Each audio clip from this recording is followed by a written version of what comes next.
கோழி அறுக்கிறது வந்து ஒரே அறுப்பில் அறுத்துறேன்மான்னு கேட்குறீங்க. கோழி மட்டும் இல்லை, எந்த ஒரு பிராணியை நீங்கள் அறுப்பதாக இருந்தாலும் அது வந்து முட்டை கத்தியை வைத்துக்கொண்டு அதை போட்டு என்ன செய்யக்கூடாது, இழுத்துக்கிட்டு இருக்கக்கூடாது, வேதனை இருக்குது. அதுக்கு ரசூல் ஸல்லல்லாஹு அலைஹி வஸல்லம் தெளிவான கட்டளை நமக்கு செஞ்சுருக்காங்க. என்ன செய்கிறாங்கன்னு கேட்டால், இன்னல்லாஹ கத்தபல் இஹ்சான் அலா குல்லி ஷைஇன், எல்லா விஷயங்கள்லையும் இஹ்சான், ஒரு ஒரு நல்லுபகாரத்தை எல்லாம் வந்து எழுதி வைத்து விட்டான். பொய்தா கத்தல்தும், நீங்கள் வந்து கொள்வதாக இருந்தால் அகசினுல் கித்லாம், அழகிய முறையில் கொள்ளுங்கள், அது ஒரு பிராணியை கொள்வது. ஒய்தா தபகத்தும், நீங்கள் அறுப்பதாக இருந்தால் அகசினு தபக, அறுக்கிறத அழகுற செய்யுங்கள். அறுக்கிறது அழகுற செய்யறது என்ன அர்த்தம்னு கேட்டால், ஒல் யுஹித்த அகதுக்கும் ஷஃப்ரத்தஹு, அவர் வந்து தன்னுடைய கத்தியை நல்லா கூர்மையாக்கி கொள்ளட்டும், கத்தியை நல்லா ஷார்ப்பாக தீட்டி கொள்ளட்டும். பொல் யுஹித் அபிஹத்தஹு, அவனுடைய அறுக்கும் பிராணிக்கு வந்து ராகத்தை கொடுக்கட்டும் அப்படின்னு ரசூல் ஸல்லல்லாஹு அலைஹி வஸல்லம் சொல்கிறாங்க.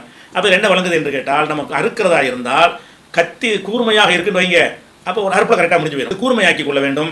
கூர்மையாக்கி கொண்டீங்கன்னா ஒரு வெட்டில் என்ன செய்யும், கரெக்டாக வெட்டுருக்கு. அது ரொம்ப கவனமாக இருக்கணும்.